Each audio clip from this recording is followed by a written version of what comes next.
Hello, this is the Stories Beside channel. I release videos every day for you. Subscribe and click the bell. Is this what an evening board meeting looks like now? Emily greeted her husband's secretary at the office door with an unkind smile as she gasped for breath, buttoning her blouse. "Let me pass, my dear." Like an impending thunderstorm, she walked into the office of her husband, who, with one hand hastily removed from the desk the effects of recent passion, and pulled on pants. "Can I help you? Is it cold?" Emily asked, folding her arms across her chest.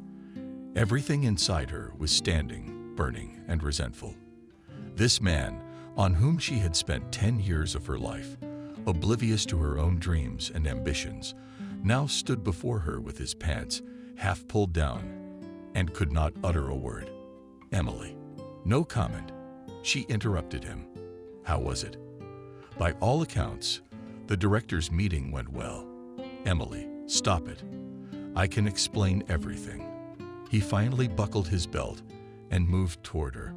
"Stay where you are," abruptly cried out the girl from the surprised trader, froze in place. "What for?" His eyebrows drew together. "Don't make a scene." I wanted to throw tantrums, and I wanted to vent my anger on him. But my natural restraint got the better of me. "I'll wait for you at home." She turned on her heels and walked out of the office with her head held high. Here she was at last. "Are you going to cook dinner at all?" Miranda's mother-in-law was very kind. She met Emily in the lobby. "While David's plowing, you're driving around to your friends." Yes, David really earned it on his own. Emily looked at the 60-year-old woman, just on fire at work. "What?" Her mother-in-law's eyebrows rose indignantly. "Tell your son when he comes home that I'm waiting for him upstairs, and someone else will take care of dinner tonight." And Emily, with a short nod, headed for the stairs. My mother-in-law was taken aback.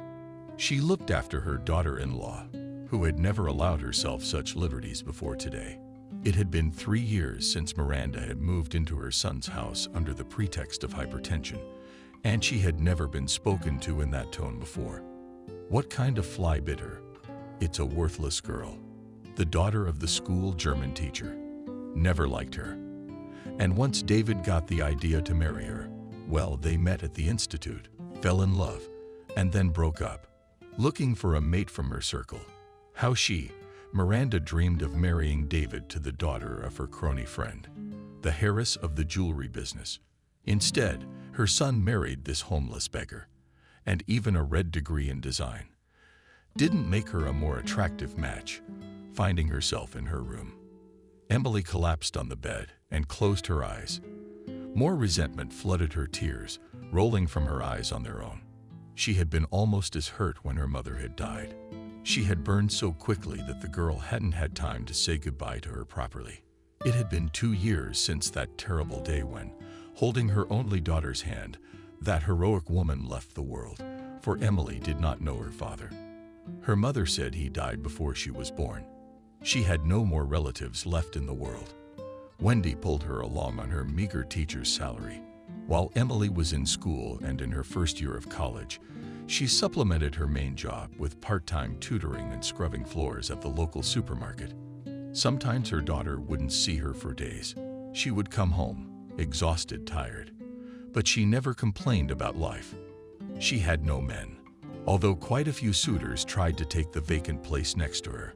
The woman was intelligent, beautiful, and lonely. Emily knew that her father was her only love, whose fidelity she kept all her life, sometimes falling into a longing for her mother. The girl dialed her home phone number and listened to the long, dull ringing tone. And now she was 30 years old. No kids, no job, and now no husband. Emily knew she would never be able to forgive this betrayal to him. Truth be told, their marriage had been bursting at the seams for a long time. They married for mutual love right after university. 3 months later, David's father died, and her husband inherited a lucrative construction and landscaping business. He then made it clear to her that she had to quit the job Emily had taken in her 3rd year and take care of her home and not think about any career. At the time, it seemed to her that this was fair, and she willingly plunged into the family hassle with the hope that soon there will be children, but they did not appear. All the necessary examinations and procedures were done. They even began to consider their options, but everything changed in an instant. Miranda came into their home, and Emily stopped feeling like the master of her own life. Yes, she still made repairs, planted flowers in the garden, and cooked crazy lunches and dinners, a server and a chair like in Lennon's restaurant. Except that the feeling of safety and security was no longer there. Emily stood up from her bed and wiped away the tears flowing in a waterfall. She looked at the clock on the bed on the nightstand. The hand showed 9:00 p.m. To get her mind off herself and relax a little, she headed for the shower. Barely a girl threw off her clothes and turned on the water. The front door slammed on the floor below. Damn it, we have to hurry, she thought, and just in case, she clicked the lock on the door as well. While Emily stood under the hot streams, her thoughts slowly came to order. The sobs subsided, and she put a terry towel over her ear and threw on a robe. She stepped out of the shower. The bedroom was still empty. Emily walked over to the mirror, where a slender, brown-haired woman with a mole above her lip was looking at her. A short, trimmed leading hair picturesquely framed her flippers, her face. Opening her closet, she pulled out jeans and a t-shirt and turned into them and left the room. There was no one in the hall, the living room, or the kitchen, so no one had come. That Miranda was out for the night, probably on a broomstick, Emily thought, and grinned bitterly. In the living room, she walked over to the antique sideboard, where her pride, a magnificent service made of the finest medical porcelain, was displayed. She had bought it during her honeymoon in the German town of Worms. David wondered at the time why you couldn't buy that kind of junk instead of carrying it halfway across Europe. But beautiful tableware, especially vintage ones, was Emily's passion. Now she would have to leave it all behind, for David would probably not let her take anything. Not because he needs it. It's just the way he is. There were footsteps in the hallway, and the next second she heard Emily's husband's voice. "You're the one." How she wanted to throw something at him. "I'm right here." She turned to him. "I want to explain, don't I?" He started to ramble as he sat down on the couch. "Come here, please." He pointed to the armchairs beside her. Emily went silently and sat down in the place indicated. She wanted to look him in the eye, to ask why. But she silently stared at the newspaper lying on the coffee table. She just did not have the strength to look at him. "You'll stay silent." His voice suddenly sounded irritated. "Really? You're not going to ask him anything? Or don't you care?" She finally found the strength to look at him. She saw a strange man standing in front of her. "Ask me what?" She grinned. "When did it begin?" "I'm guessing, because your evening meetings and business trips started exactly 3 months ago. Maybe earlier, though." "What's her name?" "I know that too. Helen. I think I know that she's 23. But you know the reason." David leaned back and put one hand on the back of the couch, showing he wasn't embarrassed. "I'm at a loss for ideas." Her voice trembled treacherously, but she pulled herself together. "Yes, because you've become so boring you want to forget. You're always in the kitchen or running around and taking your stupid China junk.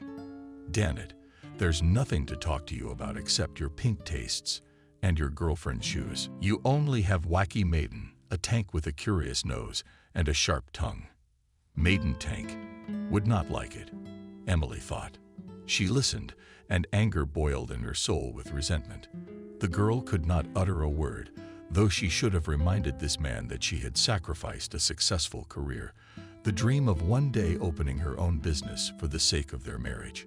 About the fact that for 3 years now she had tolerated in the house his bored and selfish mother, who tried in every way to humiliate her. "Have you finished even?" Emily asked. Only her tightly pressed lips, which defeated her knuckles, indicated that she was very tense. "No," he was quiet for a second. "Helen is 5 weeks pregnant, to be exact. I think Mom will be happy she's finally going to have a grandchild or granddaughter." He spoke in such a casual tone, as if they were discussing a menu, a named lunch. It was a punch in the gut. Emily closed her eyes and tears ran down her cheeks. What a bastard you are. How could I have lived with you for so many years and not notice it as much as I could?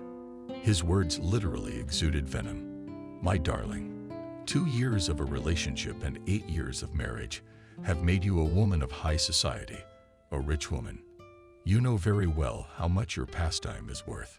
Besides, you escaped the poverty that you and your mother ate your one bedroom with the alcoholic neighbors behind the wall. After this phrase, Emily could not stand it and stood forward and slapped him with a resounding slap. Oh, you bitch.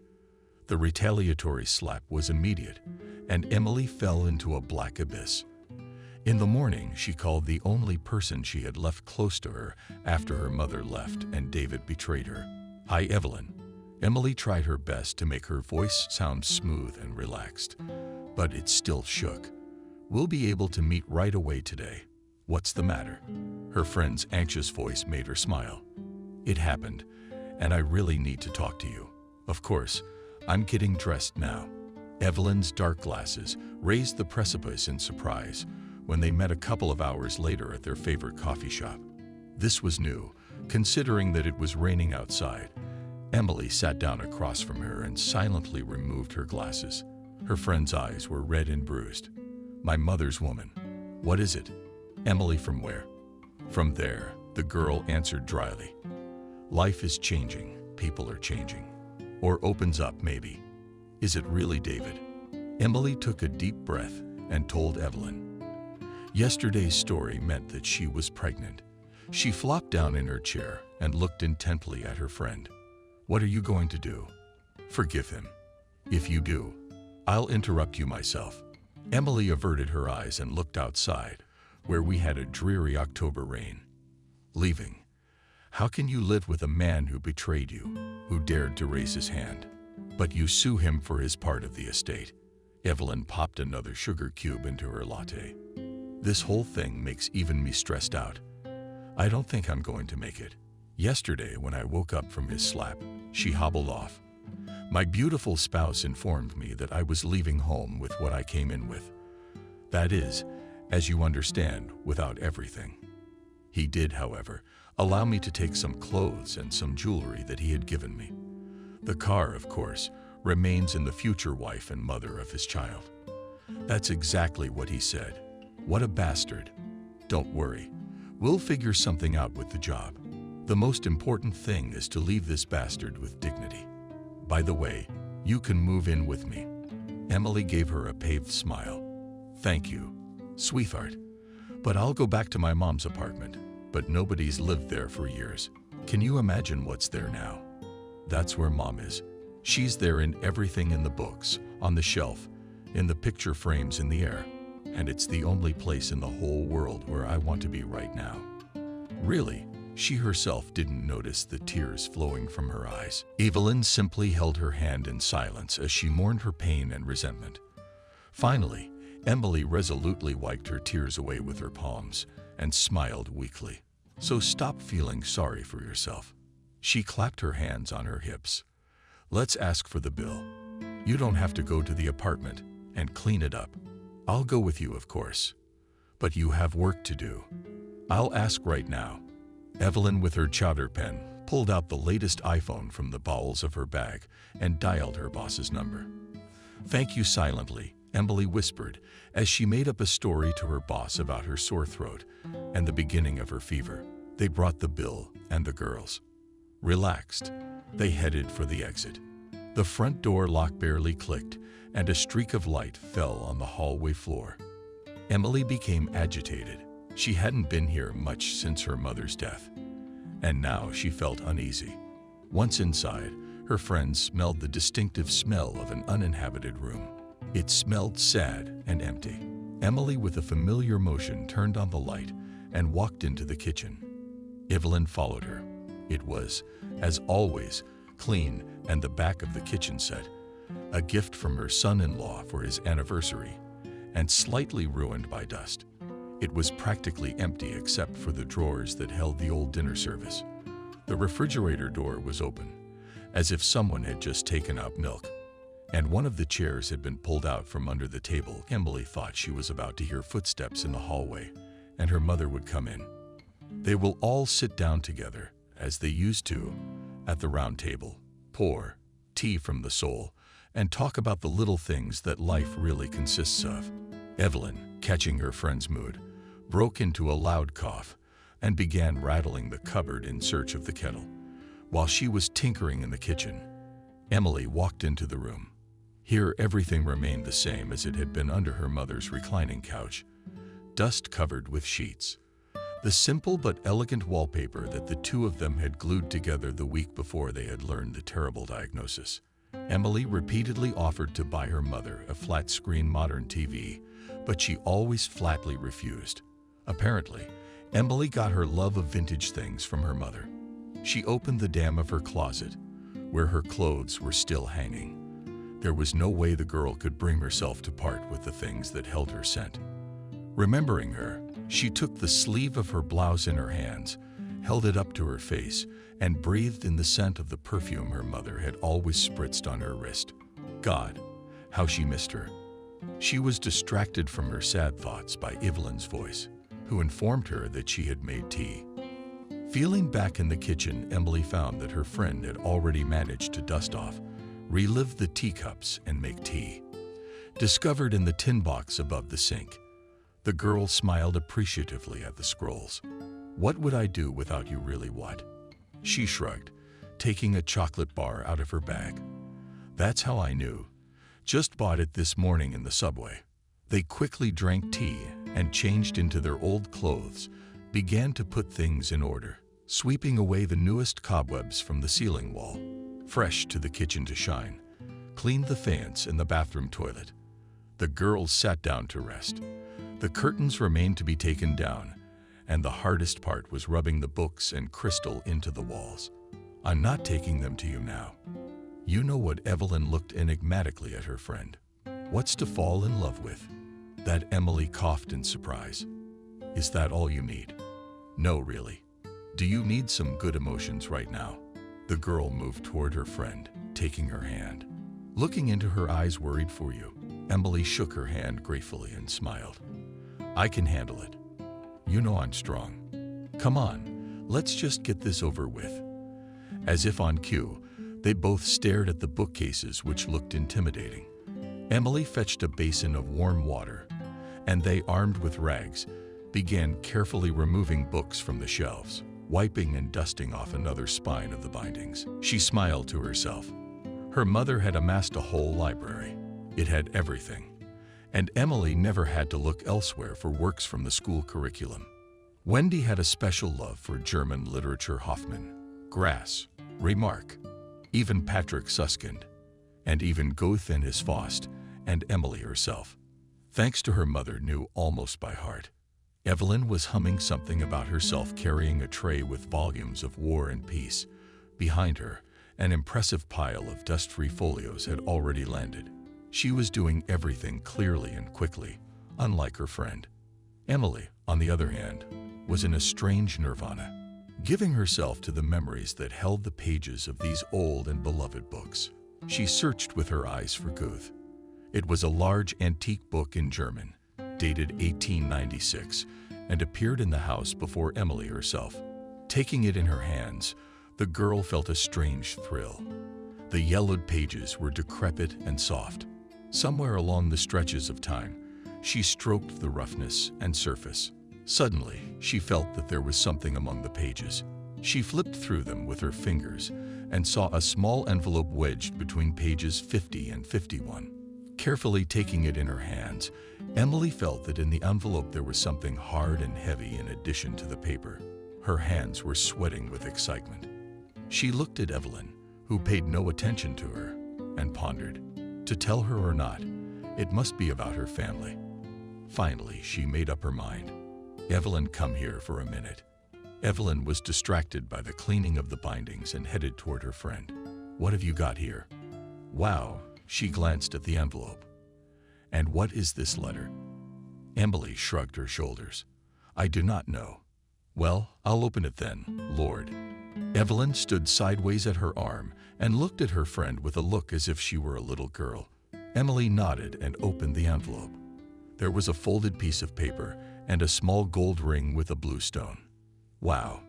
Evelyn jumped up and down, and with excitement Emily, completely unaware of anything, stared blankly at the piece of jewelry. She saw it for the first time and wondered where it had come from. After all, she and her mother had never had any secrets from each other. The stone was shimmering in the artificial light of the chandelier with 1,000 facets, and it looked like a real diamond. But where did the German teacher get the diamond ring? Emily was utterly confused. She and Evelyn sat down on the sofa and stared at the strange find.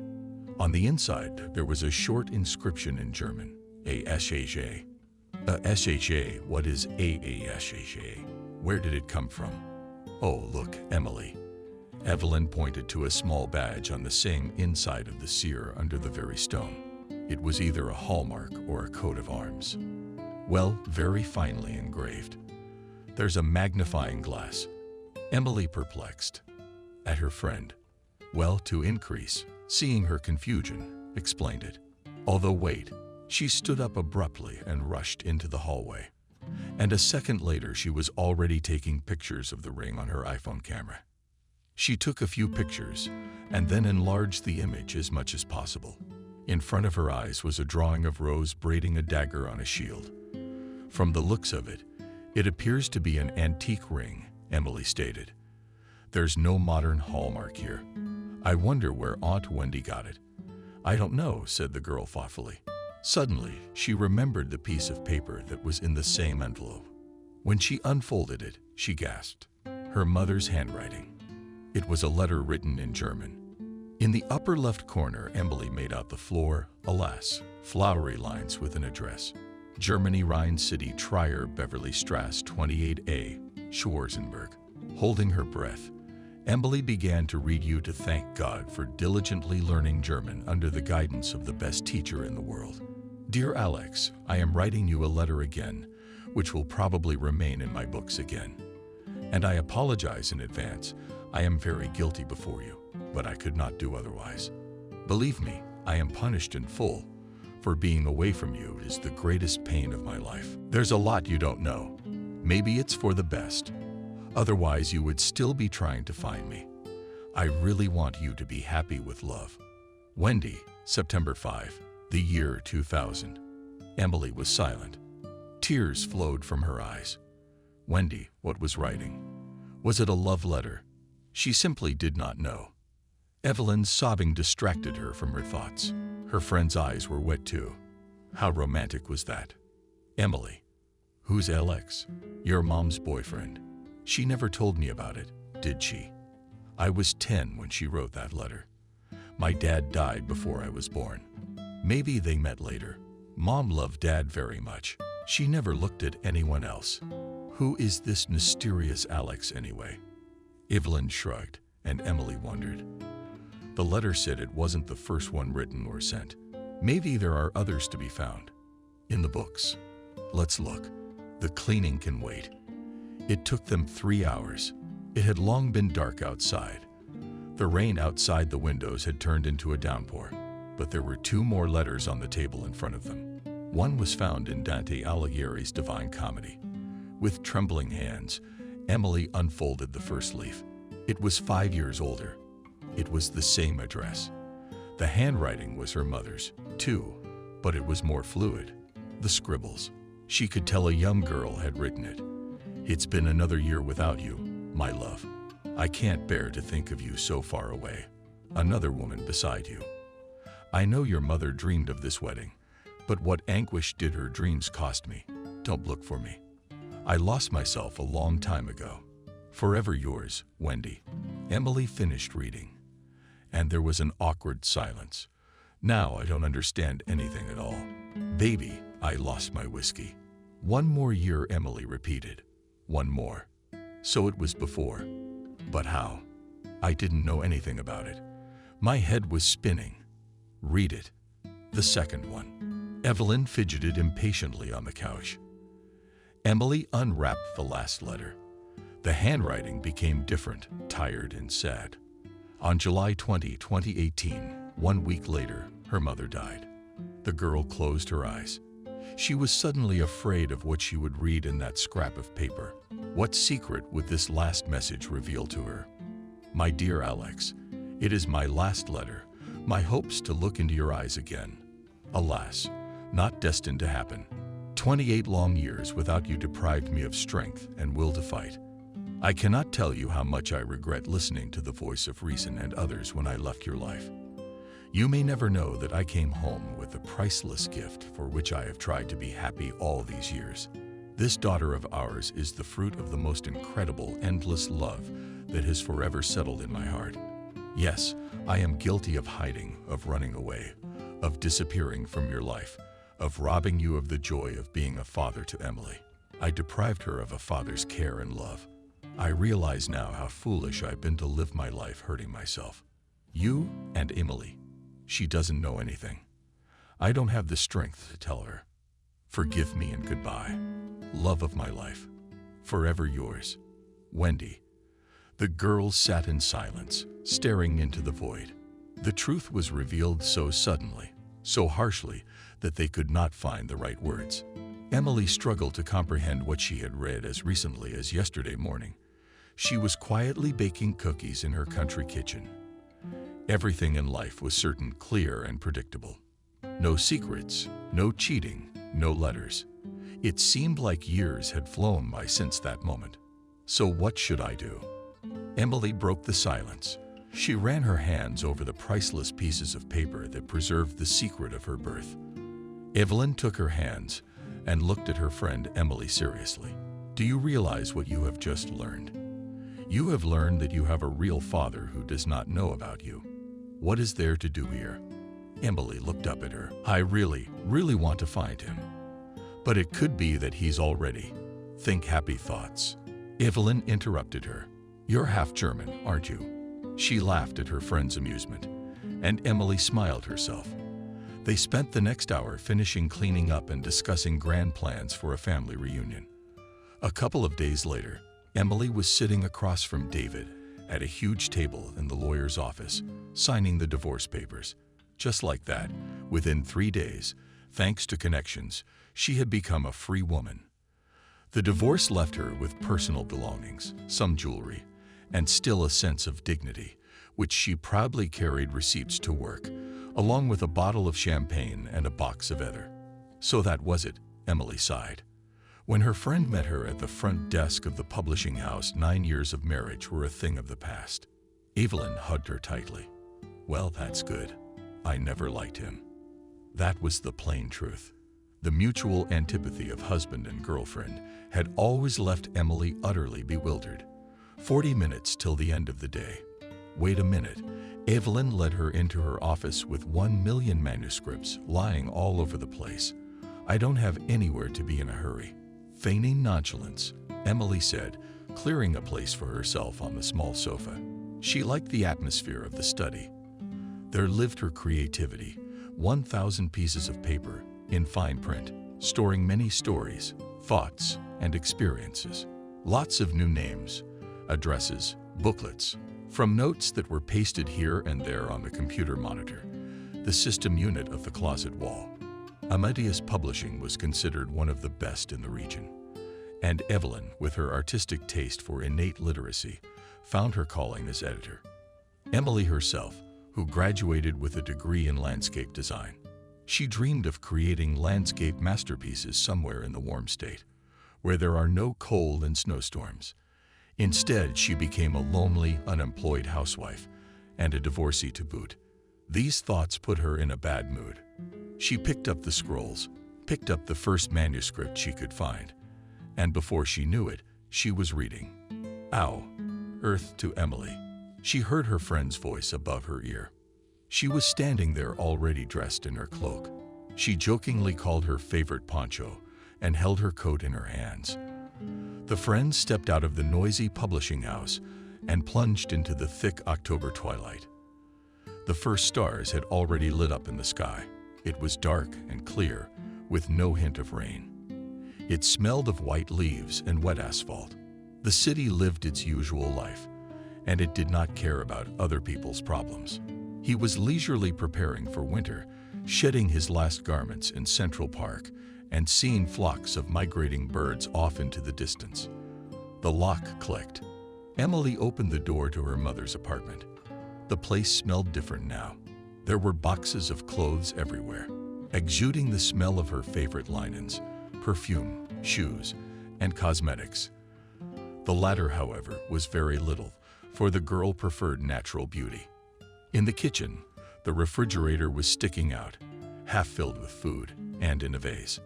On the table in a picturesque still life were grapes. The girls ordered pizza, and when the payoff came, they gave champagne to your new life. Evelyn gave a short but pithy toast to the search for her father. Emily added thoughtfully. They clinked their glasses and bought the liquid out of themselves. By the way, what are you planning to do? Looking for a job. Evelyn put some grapes in her mouth. My father first. Just don't know where to start. I don't even have a visa. And I overstayed my passport. Probably also need to figure out what kind of capital I have now. I think I should go to a pawn shop. Evelyn squinted at the pawn shop. Do you want to sell the trinkets your ex-husband gave you? Yeah, I don't have any other options right now. I've got a couple thousand cash in my wallet and an equal amount on my card. What am I gonna do with it? Spending a lot of utilities, groceries, travel. Again, not to mention the money for a new passport, visas, buying tickets. Emily bought a sip of champagne. But of course I can't help much with the money. But I will give you a price tip. Emily looked questioningly at her friend. She looked straight into her eyes. Rob called, which made Emily gasp for champagne in surprise. Are you out of your mind? What's the big deal? It's been so many years. Exactly. So many years you think he's still mad? Evelyn asked. Emily shrugged her shoulders. I'd be mad. I basically just left Rob. Emily and Rob had experienced what they call first love. It had been a delightful year. Their last class, the notes in their notebooks, the looks, the secret smiles, the long walks in the evenings. Their first kiss in the fall rain, when he walked her home after the fall ball, exactly 13 years ago. And then there was graduation, the first adult sunrise of their very first time. All those images, like the frames of a movie, suddenly flashed before my eyes, a lump in my throat. They parted so incongruously. Emily went to Ulyanovsk State Institute in the Department of Design, and Rob went to the Moscow Academy of the Ministry of Internal Affairs. Distance night calls, rare meetings on no, eternal, and sometimes not read text messages. Next, the girls realized that it's all over. A year later, Rob's parents died in a car accident. His little sister was taken to the country by her grandmother, and his visits to his hometown ceased altogether. A new life began for both of them. And Emily got David, a handsome, intelligent man from a good family. And only Wendy is sad that her son-in-law is David and not Rob. One day they did see each other, and that meeting nearly took Emily out of her mind. It was the day of her wedding. There was a knock at the door. Then she heard her mother gasp in the hallway. Here was the wrap-up. In her wedding dress, she walked out of the room and was stunned. In front of her stood her first love with a huge bouquet of roses. They looked at each other. I have lived through these years of separation, regretting the lost time. Rob didn't say a word. He just handed her the flowers and left. Emily, powerless, she sank down on the floor in the hallway and closed her eyes. She had never felt such pain before. She wanted to throw off the dress and run after him, but she didn't. Emily, what is it? Evelyn's anxious voice rushed her out of her thoughts. Do you think he still remembers me? She looked hopefully at her friend, who put her hands on her shoulders and smiled. I'm sure he does. If you must know, he's not even married yet. Oh, Emily brushed it off. How do you know? I know. He and I call each other sometimes. That you didn't say anything either. Emily glared at her. Evelyn nonchalantly poured champagne. Well, what were you happy with your husband? You were going to have a house and children. Why would you want to be hurt? Of course she was right. But Emily felt something akin to a pang of jealousy. They'd kept in touch all these years. He'd asked the girl about me, overwhelmed by an emotion she couldn't hide, no matter how hard she tried. Evelyn shook her head negatively. You are a taboo subject, so he doesn't want to talk to me, much less help me. Her friend stroked her arm cheerfully. And somehow, I don't feel that way. Call him. She pulled out her phone, and the next second, a message with Rob's contact popped up on the display. Thank you. Emily leaned forward and hugged Evelyn in an impulse. By the time they said goodbye, it was nearly midnight. Good thing tomorrow was Saturday. Otherwise, the Branches would have had to peck their noses all day at work, already lying in bed. Emily twisted her phone thoughtfully in her hands. She was scared to death to dial, but the desire to hear his voice again was unbearable. His handsome face appeared before her. The last time they had met, his gray eyes had been filled with pain and with regret. His lips kissed her neck so frantically.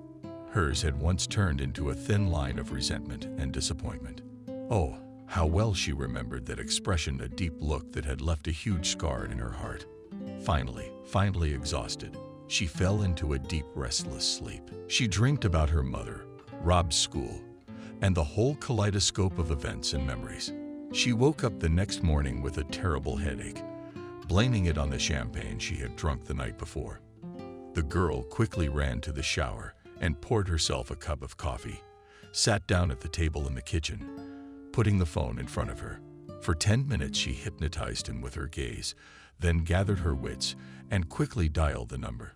I wish he hadn't picked up the phone, she thought to herself. Hello, a hoarse voice that sent shivers down her body. Emily answered her with a loss of her hand, and she nearly dropped the phone. What to say? Hello, Rob, hanged a long pause, and Emily thought that now she would hear a short ringing. Apparently, he recognized her. Emily, it's you, me. She didn't know what else to say. I didn't expect to hear you. Rob's voice was calm. How's it going? Good, and how are yours? The girl struggled to regain her breath. Her heart was pounding like crazy. I've been better. Rob snorted and asked without hesitation. What do you mean? Emily didn't understand. In the sense that we hadn't spoken in 13 years. And then suddenly you call me. What do you mean by that? Stupidly, she repeated, and mentally I immediately scolded myself for it. Actually, a lot had happened. She wanted to tell him everything so badly that before her brain had time to react, she blurted out, "We can meet." She was immediately frightened of her own words. There was a short pause. Then came the answer. When and where? The coffee house, tomorrow 10 o'clock a.m. That would be fine. See you tomorrow. And Rob hung up. Emily stared at the phone as if it had grown ears. She did make an appointment. Yes, he said yes, didn't he? The tea went cold. Emily poured it down the sink and mechanically washed the cup and put it in the fridge. Did Evelyn bend the stars in delight when her friend told her about this morning's conversation with Rob? That evening they sat in the kitchen again, drinking instant coffee with steeped milk. An abomination, in Evelyn's opinion, but the day before Emily had bought a cappuccino and beat the wonderful milk foam with it. She sprinkled a little cinnamon on top and turned the ordinary black liquid into a delicious drink. Just like that. She smiled, embarrassed. Tomorrow's the meeting. Well done. Evelyn took a sip from the foam as well. A funny mustache was left on her upper lip. What are you going to wear? Emily shrugged. I haven't really thought about it, to be honest. Think about it. You have to look fabulous at least. And at most, she laughed. At most, you have to look like the woman he can't live without. The man sitting at the coffee shop table was so familiar to Emily that she could hardly suppress the lump forming in her throat. A slender figure, handsome, manly face, gray eyes, and dimples on his cheeks. When he smiled, he rolled onto the table and rubbed the menu pamphlet in his hands. Oh, those hands they had embraced and caressed her once. Emily realized what she wanted. Had it been all these years? No, sorely.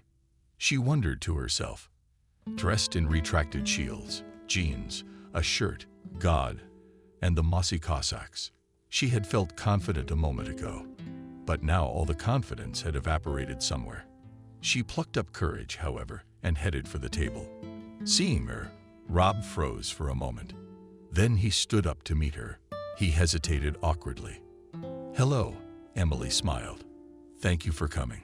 He, too, was wearing jeans and a shirt.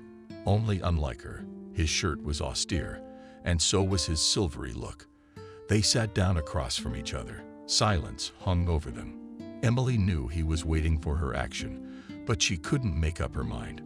Rob looked at her as if she were the only one on earth. Well, she worked up the courage. "Are you waiting for an explanation?" He only shrugged his shoulders. "By the way, this is for you." He held it out to her. "Where did you get it?" "Sincerely surprised, girl. It's October." "Emily, you're funny, honestly." He even laughed, and in his voice she heard a long-forgotten, but familiar casual intonation. "In addition to October, it's also the 21st century." "Exactly," she muttered and smiled. "So what did you want to tell me?" Rob leaned back on the couch. "Why don't we order something first?" "Go ahead." Emily relaxed a little. She'd forgotten what it was like to be around him talking, to see him smile and squint his eyes. The waitress took her order for 2 lattes and a couple of deep ones, and they were alone again. Rob looked into her face. "Well, tell me. I'm getting worried myself." Emily looked up and flinched as his hand rested on top of hers. She felt the heat wash over her whole body. It was either embarrassment from fear or a sudden buildup of excitement. "I was divorced the day before yesterday." She wanted to say something else, but she blurted it out. "But you probably already know." "I just knowed," he said. His hand still rested on her arm. "So there's no point in telling about the past, because you know about it." "I'm thinking of the main thing, then. Do you remember what I told you about my father?" He nodded. "Well, none of that is true. He wasn't an engineer at all. As my mother said, he was a foreigner, or rather a German, whom my mother had met when she was young.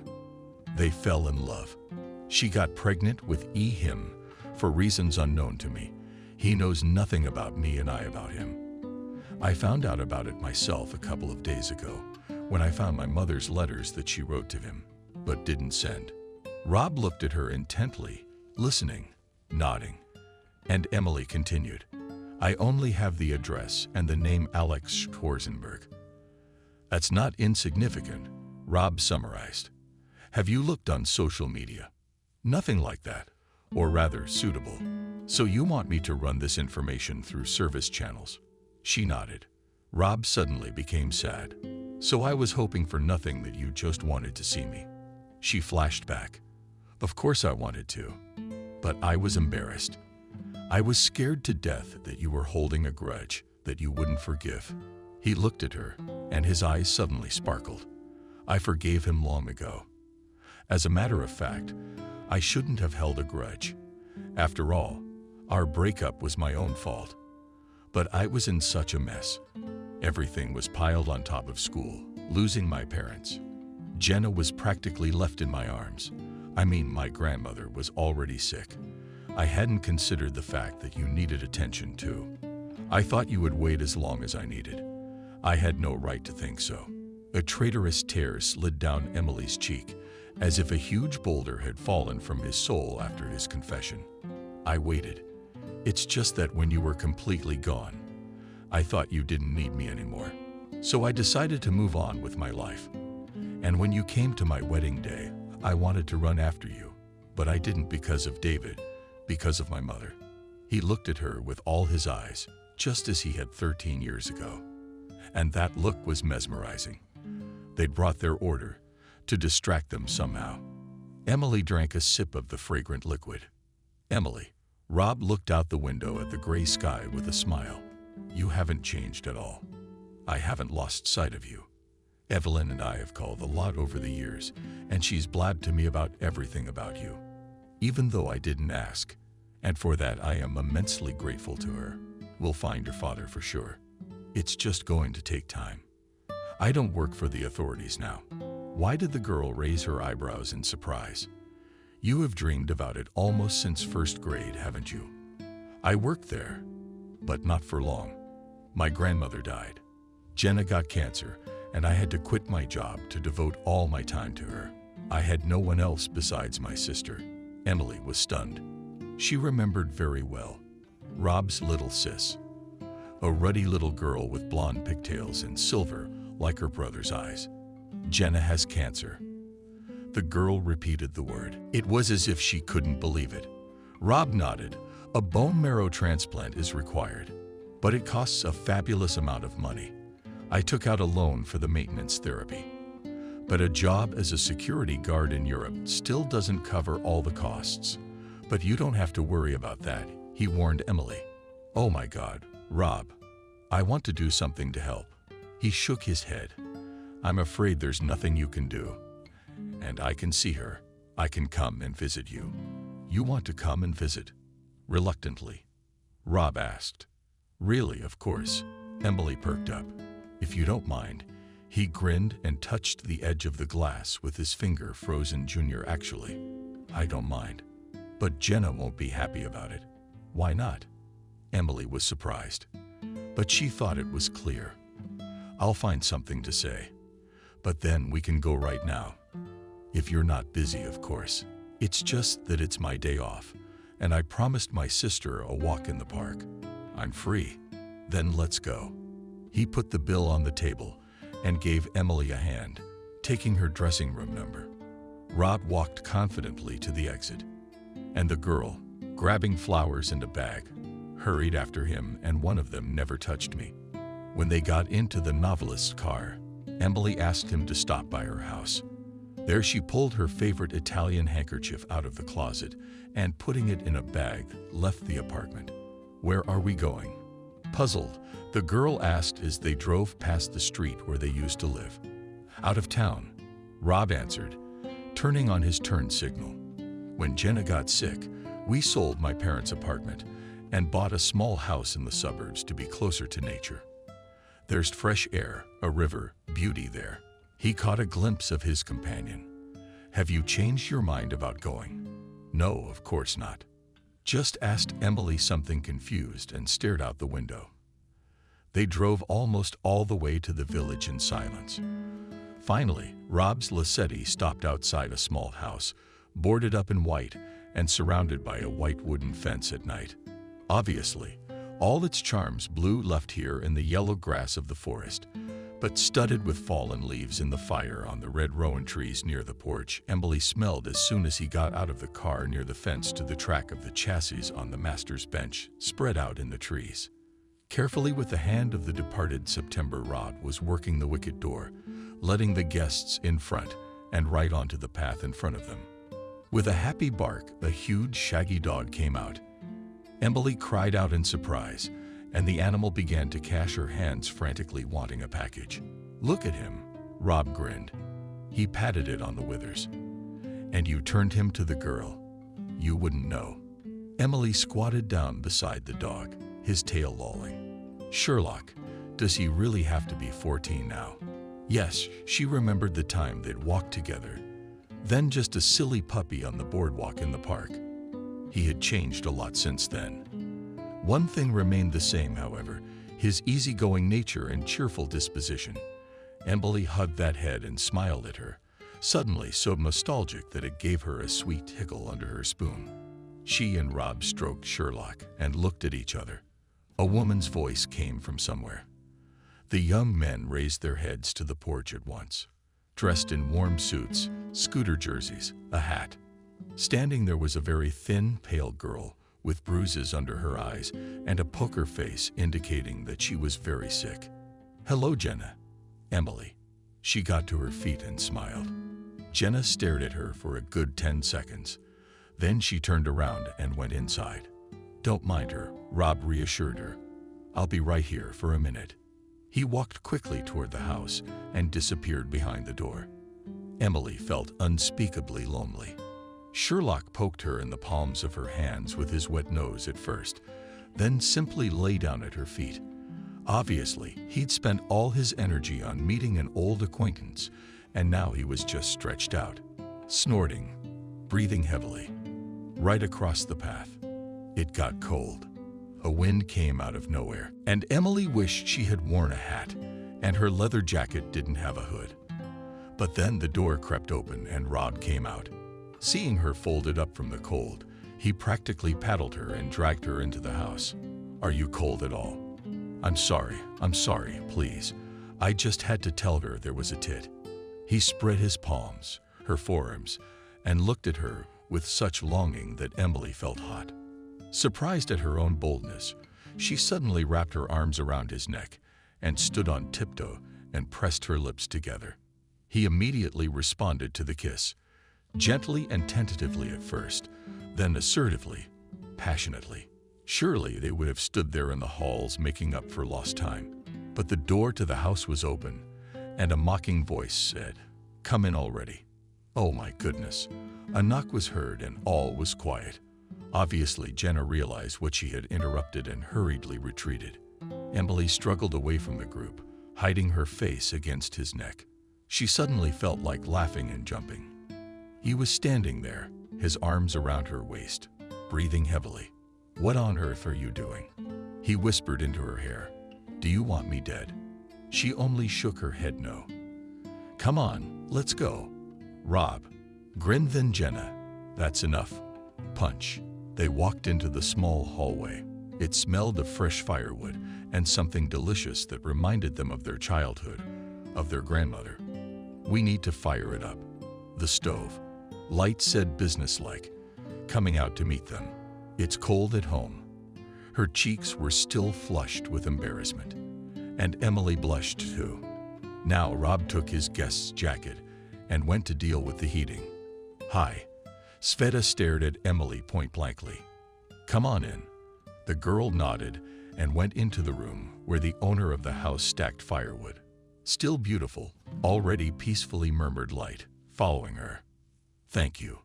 You're still just as pretty," Emily parried with a smile as she sat down on the fiddler and the couch. They both laughed, and the ice was broken. Pretty soon the room was filled with the sounds of happiness, their logs. Emily looked around the room where they were sitting. There were 2 more doors. Obviously, the bedroom furnishings were more than modest. Overnight, the thought of a measured, unpretentious life and a kind of peacefulness. With that of the modern things, the guest noticed a TV, a vacuum cleaner in the corner, and a cell phone standing on the charger. The whole atmosphere took her somewhere far away, and Rob misinterpreted her gaze. He explained, "Having sold the apartment, we bought this house because it was not expensive, and with the remaining money made the operation. Plus we had enough for a few more courses of chemo. That wasn't even in the kitchen yet." The Light snickered, raised a tablecloth on the table. "Let's eat already. My appetite's awakened today. You're not allowed to stand at the stove." The older brother frowned. "Was setting something up in there." "I didn't scare you. I just put the chicken and potatoes in the oven. So don't be fooled by the foie gras tonight." She turned and disappeared into the doorway. Emily got up from the couch. "I'll go help her. I'm glad she hasn't lost her sense of humor." She looked at Rob with a smile, and meeting his appreciative gaze, went to get Jenna. They dined quietly, family style, talking softly and teasing each other. Remembering that she hadn't come empty-handed, Emily handed an Italian silk handkerchief from a branch. She thanked her warmly, and tearing a knitted cap from her head, went to the mirror to try it on. They watched in silence as the skinny fingers of the pro-crow tied an intricate knot on the top of her head, and behind the chair they returned to a very different one. Jenna feminine, content, even a blush appeared. Emily didn't notice how time flew by, and a sniffle began outside the window. The rain was intensifying. Rob stared at her tensely, as if he wanted to say something. It was getting late, and Emily met his gaze. "I need to go home. I'll take you," he said disappointedly. "Just the car to warm up." "Stay with us." Jenna grabbed her arm. "You don't have to go anywhere tomorrow." Rob froze halfway through. Emily was at a loss. On the one hand, She really wanted to stay. On the other hand, she was afraid to force the issue. They had only just met after all these years. "No, I can't tonight. Maybe some other time." And seeing the disappointed light on Jenna's face, she added, "Why don't you come to my place? I do have an even smaller dwelling, but between us girls there will be a bed for you." Realizing that persuasion was useless, Rob went out into the shadows, and Jenna grabbed Emily's hand. "Emily, don't leak him anymore. You hear?" The girl stopped and stared at her with her eyes wide open. "He still loves you. If you don't plan on being with him, leave now and don't come back. He won't survive a second time." Emily realized, suddenly, that the moment of truth had arrived, when she had no right to lie, no right to be cowardly, no right to teach, no right to wiggle. The question was clear and implied a straightforward and honest answer. "I will never hurt him. I love him too. Just don't tell them that." For now, Jenna nodded. Her face relaxed, and she finally let Emily out on her arm. Rob was waiting for her in the car. When she emerged from the gate, he climbed out of the cabin and gallantly opened the door of his Lacetti to her. "Thank you," he muttered. Not being able to look him in the eye slammed the door. He returned to his seat. "Thank you for what?" The girl didn't understand for the branch. "I haven't seen her so happy and alive in a long time. It's just great. I'm very glad I was able to help in some way," Emily said sincerely. The rain licked the windshield, muttering the radio. They were driving on the slippery highway, and the atmosphere in the cabin seemed hot to the extreme. Suddenly, Rob slowed down and pulled over to the side of the road, turning off the ignition and putting the car on the handbrake. He moved closer to Emily and pulled her by the neck, beating his lips against hers. She surrendered to his power. Over her hands penetrated under his jacket and stopped where her heart was pounding frantically, her own heart thudding in her ribs. It felt like it was about to jump out of my chest. Finally, Rob pulled away from her, as if the years had never happened. "Barely breathing," he muttered. "I wish they weren't there," he muttered. She was at a loss for words in response. She just stared into his face and dissolved into it. It wasn't for nothing that they say first love is the strongest, most unforgettable. And in her case, apparently also the only one. All the years of her life with David suddenly seemed to her like a farce, a production in which she was playing a role. The real her was here in this car with this man. They were looking at each other, moving closer again, about to touch her lips again. A phone call interrupted them from the sweet event. After 5 seconds of comprehending what was happening, Emily finally realized that the phone was beeping in her bag. When she picked up the phone, she heard the angry voice of Evelyn. "Mother, my woman. Who do you think you are? I haven't been able to reach you all day." "Evelyn, calm down. I'm fine." "Good for you," my friend said caustically. "I almost had a heart attack." "You're not home. You do not pick up the phone. What should I do? Where are you?" "I'm with Rob." There was a short pause. "Well," Evelyn's voice softened noticeably. "Then you're simplified. Say hello and call me when you have time, but don't take too long." And she disconnected. Emily stared at Rob with a smile, shrugging. "I heard everything." He laughed and almost went deaf. What was she getting so worked up about? "Worried about me," Emily answered. "Let's go. Come on, let's go." Rob started the engine, and they drove leisurely down the wet highway. Near the door of her apartment, they kissed again. He declined the invitation to come in, for he didn't want to leave his sister alone for too long right in the driveway. Writing down Alex Schwarzenberg's details and his address, he said goodbye to Emily and left. Once home, Emily ran to the shower, jumped into bed, and dialed Evelyn's number and told her about the events of the day. She listened attentively, occasionally inserting phrases like, "Wow," and "I'm shocked." They chatted for about an hour until Rob texted me, "Thank you for the day." Emily smiled to herself and, closing her eyes, instantly fell asleep. It was quiet in the pawn shop, except for the cognacs of a huge antique clock standing as decoration near the counter under glass.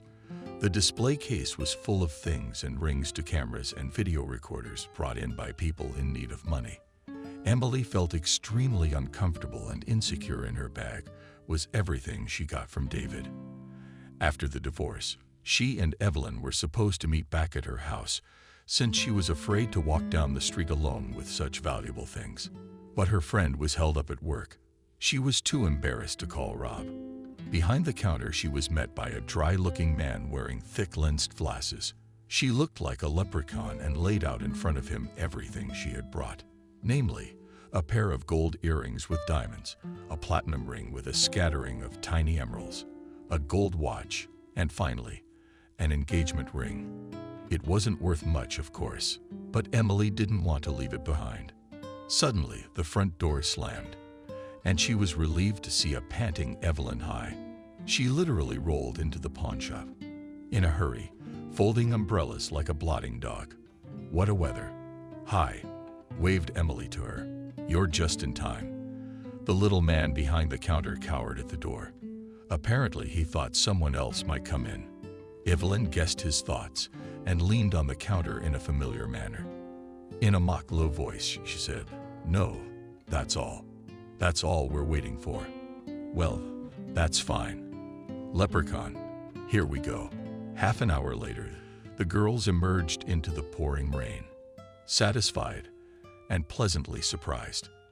The money they got for the jewels should be enough to cover their first time out of work, to find their father, and to go to Germany.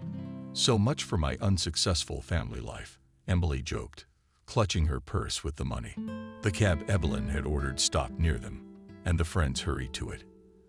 As they drove to Emily's apartment, Rob called. She heard his low voice in the receiver. "Hi." The girl didn't notice how her face blurred into a smile. "Baby," she rolled her eyes and turned away to the window.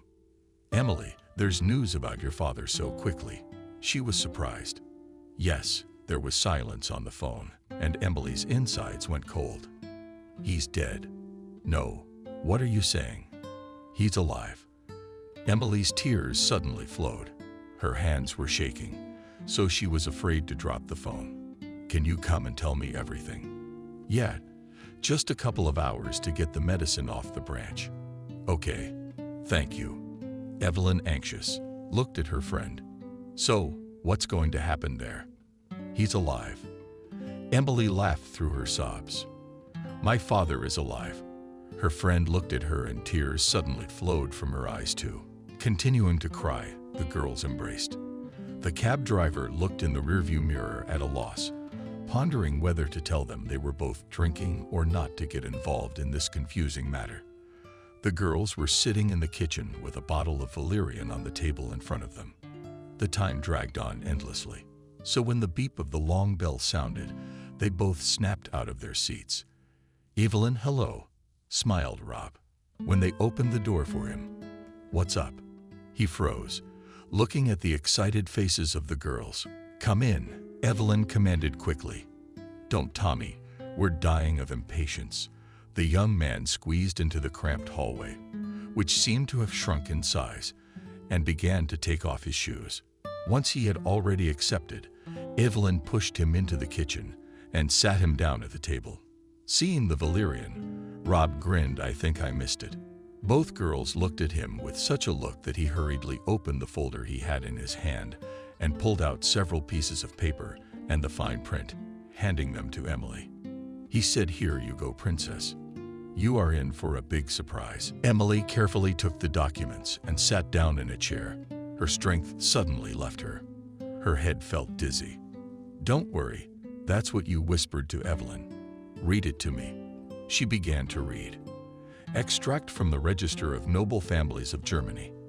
Alex Manfred von Schwarzenberg, 12th generation. Date of birth, June 12, 1961. Place of birth, Germany. Rhineland-Palatinate. City of Trier. Parents, Hans Friedrich von Schwarzenberg and Birgit Elisabeth von Schwarzenberg, née Kaiser. Higher education in the humanities. Specialties in history, international relations. What followed were many dates of events and documents that told a brief history of Duke von Schwarzenberg's life. Emily stopped reading. She was confused and bewildered. Her father was a duke, and in the 12th generation too. Unbelievable. Oh, mother, how could you keep all this from me? She thought bitterly. My mother is a woman. Evelyn broke the silence in the kitchen. Before you now, we must call your ladyship. No more, no less. She laughed. Vid, stop it. I can't believe it. It's all true. She turned to the other side. He nodded affirmatively. There isn't a picture, she asked hopefully. Alas, no. That's all I could find. Oh my God, said Emily. I thank you so much. You're welcome. He answered and somehow became sad. He watched her absorbed with the news of her origins. Suddenly, he thought there was no place for him in her life again. But pronounced Rob, slapping himself generationally and rising from his stools. If you don't need me anymore, I'll go. Emily frightenedly grabbed his arm. Evelyn tactfully walked out of the kitchen. Wait, don't go, please, Emily. He looked directly into her eyes. I'm not stupid. I know you're going away to look for your father now. And that is the right thing to do. But you won't come back here, leave me again. I don't want to die of longing for you again. Let me go now, please. She looked at him without taking her eyes off him. I can't lose you again like last time. And if you leave now, I'll follow you, and I don't care how it looks. You need to think. You have another interesting destiny ahead of you. There is nothing in my life except the work of hospital wards of debts for treatment off the branch. He held her hands and silver in his eyes, the sadness of the world. But I want to be in your life too. Yes, I will find my father, but he may not want to see me either. Who knows? And even if he does, it won't change anything. I can't let you go. At that moment, they heard the front door slam. It was Evelyn who went home, leaving the two of them alone. Rob stood across from Emily, hesitant to believe what she had just said. She was looking at him so openly and sincerely. Her lips flushed her cheeks. Reflections don't tempt me. Emily, don't tempt me. Wrong. I've been begging you for minutes now in a feigned angry way, she said. After all, I must keep my dignity. He smiled and brought his face close to hers. She immediately guided her hands and his neck lightly. He pressed his forehead against hers. You understand that I still can't breathe evenly when you're around. I could say the same, she whispered back. The hell with you, developing it again. What didn't the girl understand? Yes, my heart, he laughed nervously. I can't give up the joy now, to hold you in my arms, to kiss you until you make me, like our first time at the prom. Remember, she nodded. Pulling away for a moment, he picked her up on his arm, carried her into the room, and laid her gently on the couch. Time stood still, as if there had been no 13 years of separation, no resentments, no misunderstandings. There were only two men and women in love, longing for each other, so that the world around them ceased to exist. This evening belonged only to them. And then what would happen? It took a month and a half to apply for a new passport and a Schengen visa. During this time, Emily and Rob became close and practically never parted. Emily often went to the farm. She went for walks with Jenna, and the weather was fine. At the end of November, the days were clear and frosty. Finally, a one-way ticket to Philadelphia, Frankfurt, was bought, and Emily got busy packing her bags. As her departure drew nearer, Rob became withdrawn and moody, and did not answer his phone for long periods of time, disappearing into thin air. Then one day he showed up at Emily's house drunk. She had never seen him like that. Without saying a word and putting him to bed on the sofa, she sat there for a long time, gazing into his familiar face. In the back of her mind, she understood the reason for his behavior, but there was nothing she could do to change this trip. She waited with excitement and impatience, and he must have understood those feelings. After all, this was her father we were talking about. Rob woke up the next morning and apologized at length, and left without even kissing her goodbye. The flight was scheduled for December 23, and Rob volunteered to drive her to Philadelphia in his car. Emily didn't mind, for she wanted to spend more time with him, to talk to him, to reassure him that she would return once she'd met her father and gotten to know him better. The tension between them in the last few days had become unbearable. Rob was sullenly silent, and on the eve of departure, he simply grabbed her out of the group in the elevator and squeezed her with such force that she almost cracked her ribs. That night they made love frantically and passionately, as the last time. And in the morning he was aloof and alien again. Emily was very upset about that. She was also worried about how the envelope with the money she had left from the branch the day before would react. It wasn't much, but it would have been enough to cover a month's worth of medicine. When they said goodbye to her, Emily had made the girl swear not to say anything to Rob before she left. "Jenna, you know I'll be back." She looked seriously into the face of her man's sister. "I won't leave you." That nodded and sobbed. Tightly she hugged Emily goodbye. The drive to Philadelphia took them 2 hours. In all that time, they'd barely exchanged a dozen phrases with each other. Rob stared intensely at the road, clutching Emily's palm in his hand. Words were unnecessary. Both understood that. They arrived in Philadelphia at 3:00 a.m. The flight was scheduled to leave at 6. The airport was crowded, as usual.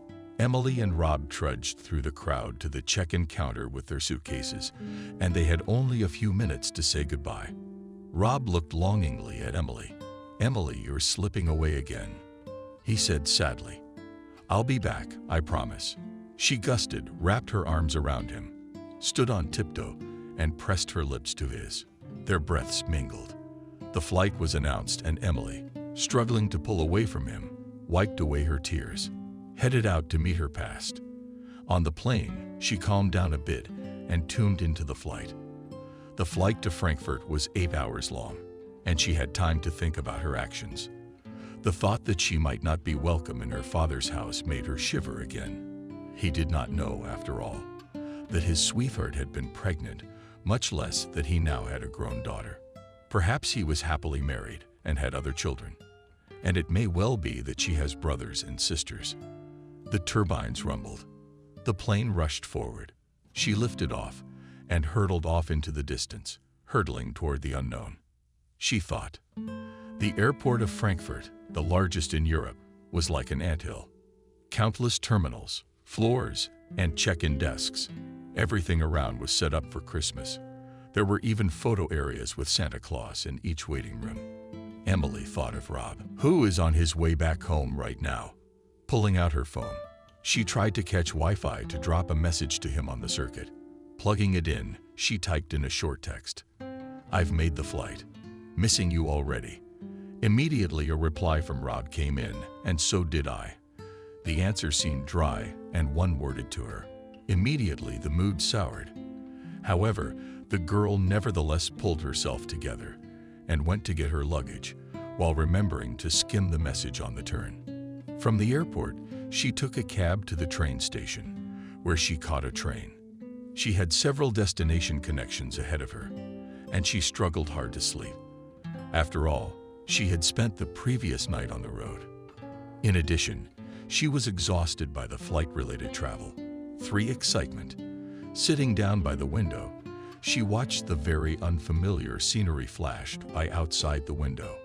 Rocky hills of cavernous tunnels, and covered with thick growths of forest, windmills valleys with a scattering of tiny river girls with swimming ducks and swans, industrial area with huge warehouses and hangars, ruins of ancient castles on top of mountains, old Catholic churches with sad roofs. Emily always loved the unique comfort of old Europe with its cuddly bears, lush greenery, and good-natured natives. There was order everywhere. It seemed as if the inhabitants had made special preparations for the arrival of some important guest. The carriage Emily rode in was crowded. Mostly it was young people in jeans, liberal jackets, and Christmas hats, but also people from the East, from Asia, and God knows what other sides of the world. After 2 transfers, the girl finally boarded the train to Trier. It was a pity she hadn't taken care of the hotel, for she was literally knocked off her feet. She should have showered and fallen on any surface that resembled a bed.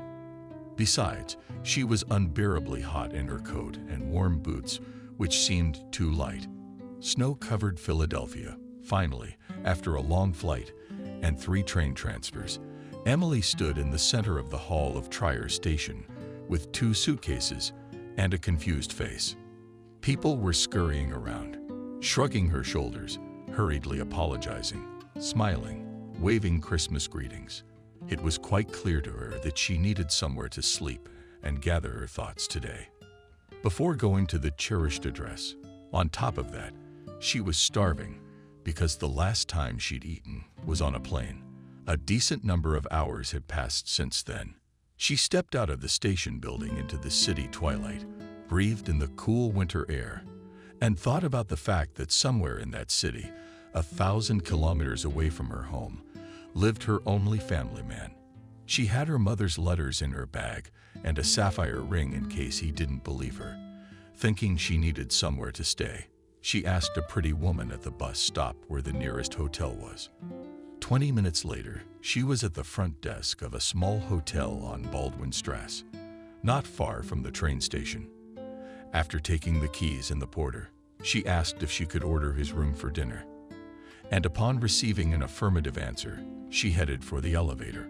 On the 3rd floor, a tired, hungry Emily looked for her room and literally fell into it, dragging her suitcases behind her, dropping her coat and shoes. She collapsed onto a large steel bed behind a lilac bedspread. For a good 5 minutes, she took a breath and calmed her train of thought, a worry in her head. The room was quite modest, but clean, tidy, decked out in lilac tones, furnished with modern, ivory-colored furniture. It reminded Emily of Provence, where she had been with her ex-husband. The girl quickly took a shower, in which she was happy to find soft slippers, fluffy terry cloth robe and clothes. In them, she ran to open the door. They'd brought dinner quickly with French fries, fried mushrooms with chicken, and she picked up a cup of tea and walked out onto the balcony, hidden behind the curtains, straight into her robe. In front of her stretched a bare alley, dedicated to leaning over it flamboyantly, not with the heads of lanterns. Trier. It wasn't a big city, but the streets were very crowded. Christmas lights sparkled and streamed everywhere. Bells were ringing. Music was playing. Emily thought also that it was a fairy tale time. It was the right atmosphere to symbolize the beginning of something new and good in her life. She went back to her room and got into bed. Retrieving her mother's letters from her bag, she reread them again and pressed them to her face.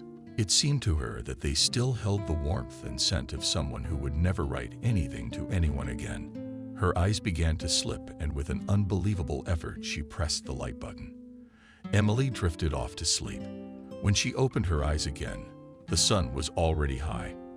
It gathered through in the curtains and left a light streak on the parquet floor. Emily hung her feet off the bed and barefoot, walked like a window, pushing that back against the wall. She let more light into the room and closed the balcony door. A frosty draught immediately burst into the room, chasing away the remnants of sleep on her face and replacing them with a blush. Her feet immediately froze, and the girl hurriedly put on her slippers. Today is Catholic Christmas Eve, thought Emily. How symbolic. She took a shower, then dressed long and carefully, choosing an outfit, folding her hairdryer, knotty curls, and doing her makeup.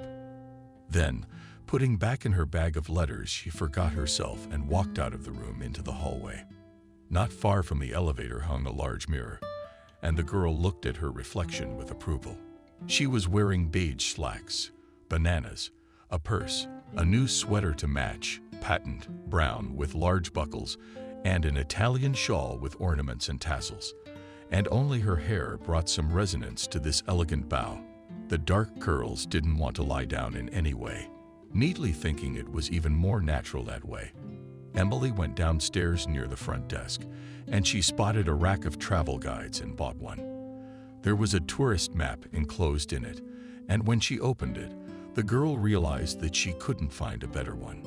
It showed all the streets, alleys, and buildings in the city with detailed names and numbers. When she arrived at the hotel restaurant, she ordered herself a cup of cappuccino.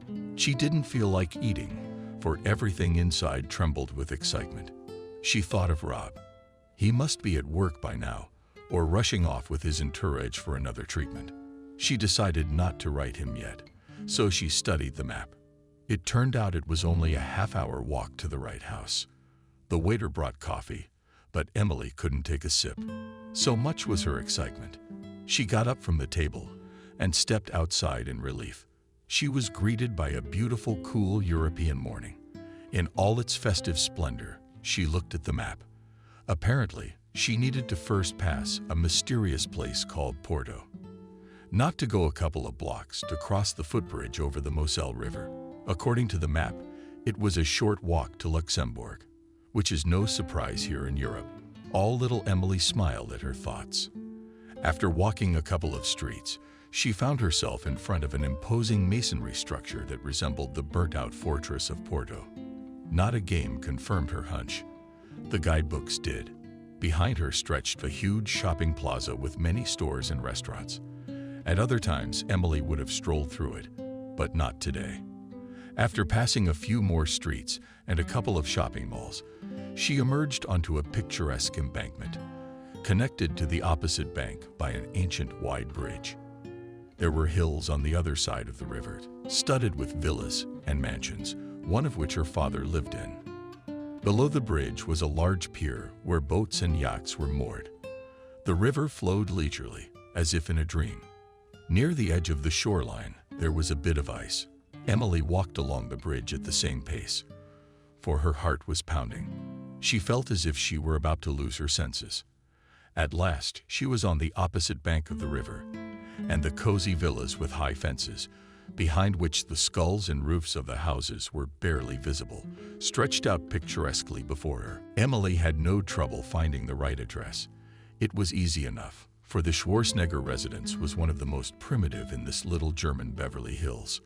In front of it was a massive framed stone fence, killed behind the ivy, with an equally bulky cast iron gate flaunting itself in the middle.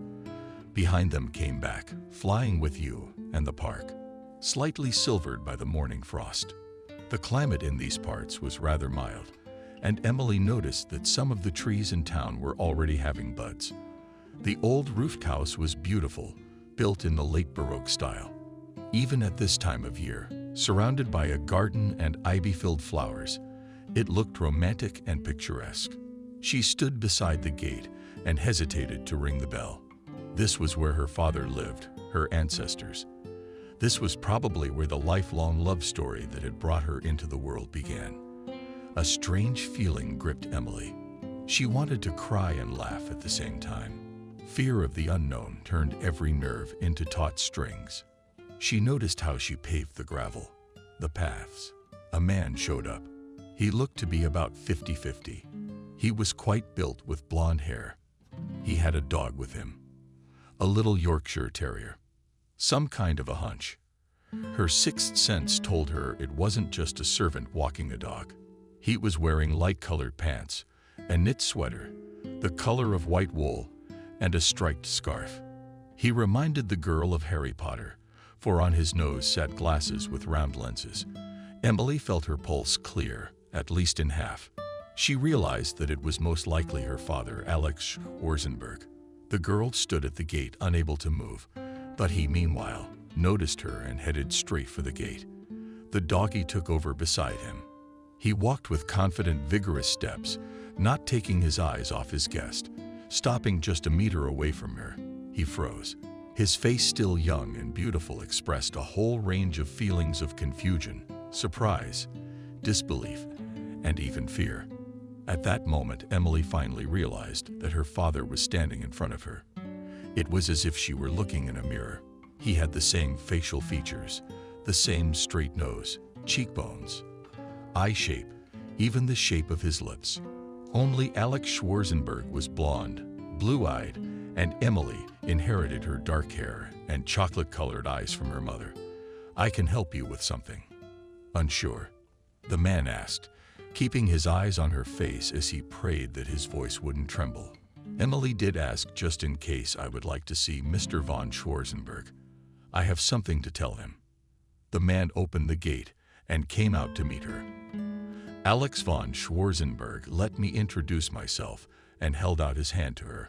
The girl carefully put her fingers in his palm. I beg your pardon, but who are you? He looked at her expectantly. I come from the USA.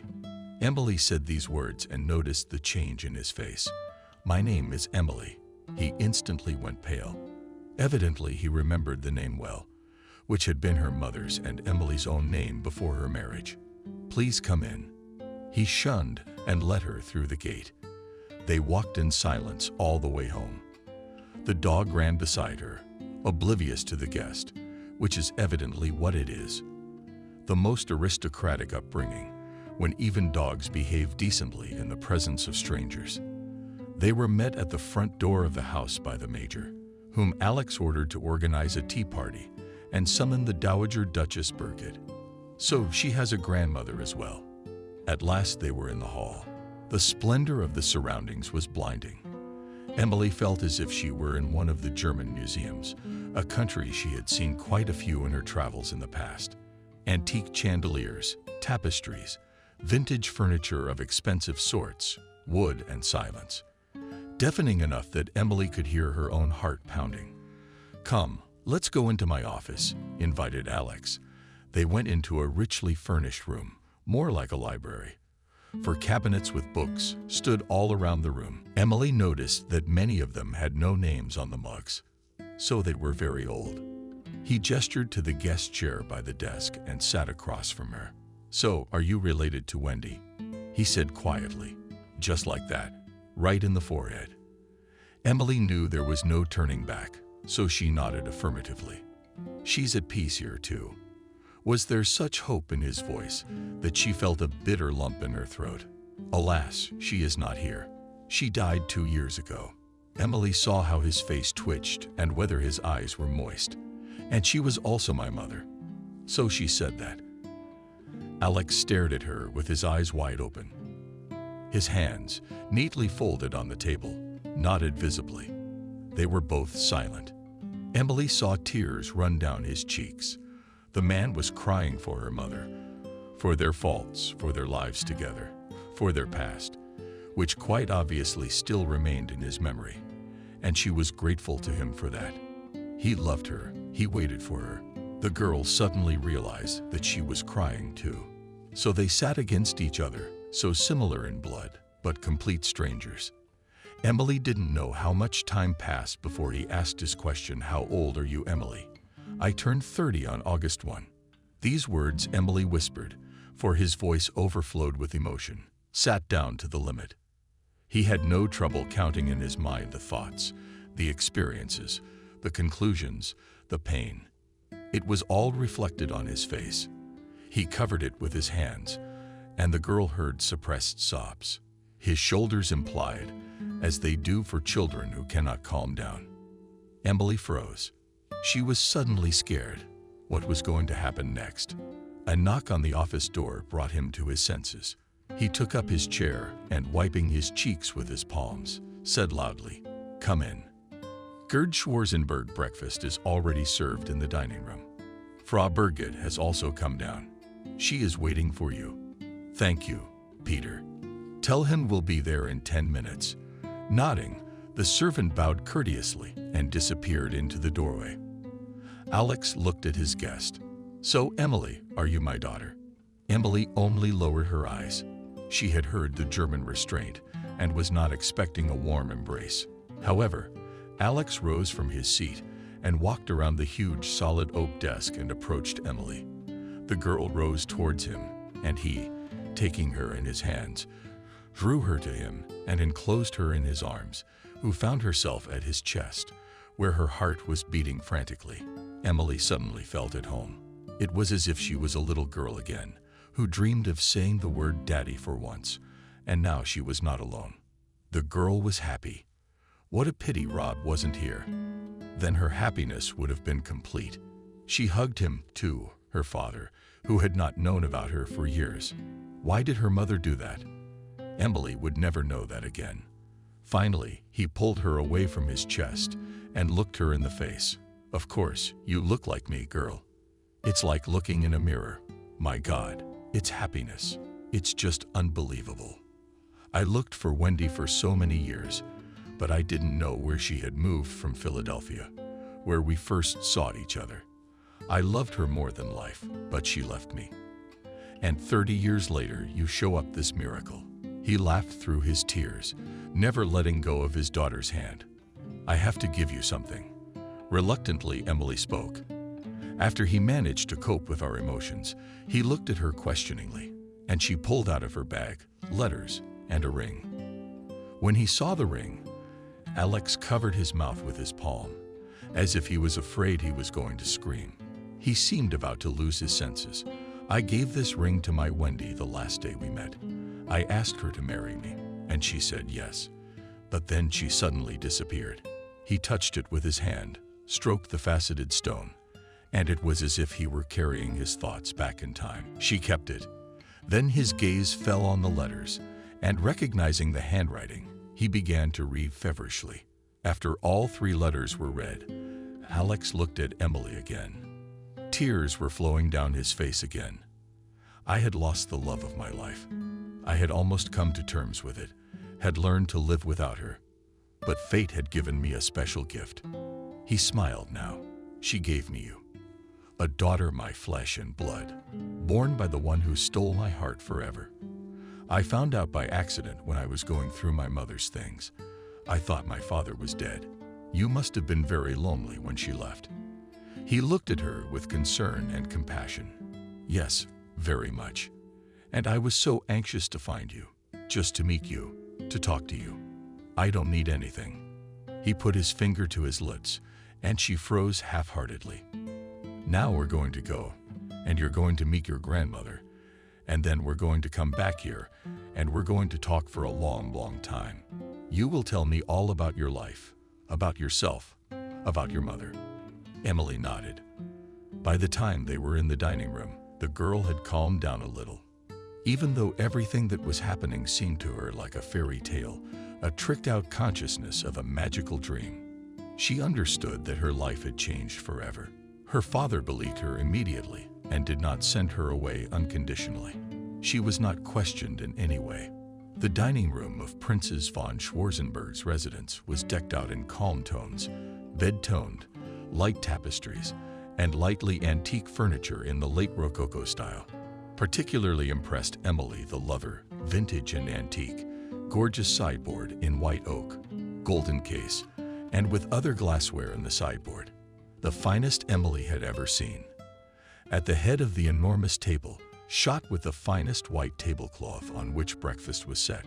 Sitting there was an old woman with perfectly white hair, folded in a cochlea at the back of her head, an oval face with thin lips, and a small, straight nose on which round glasses sat.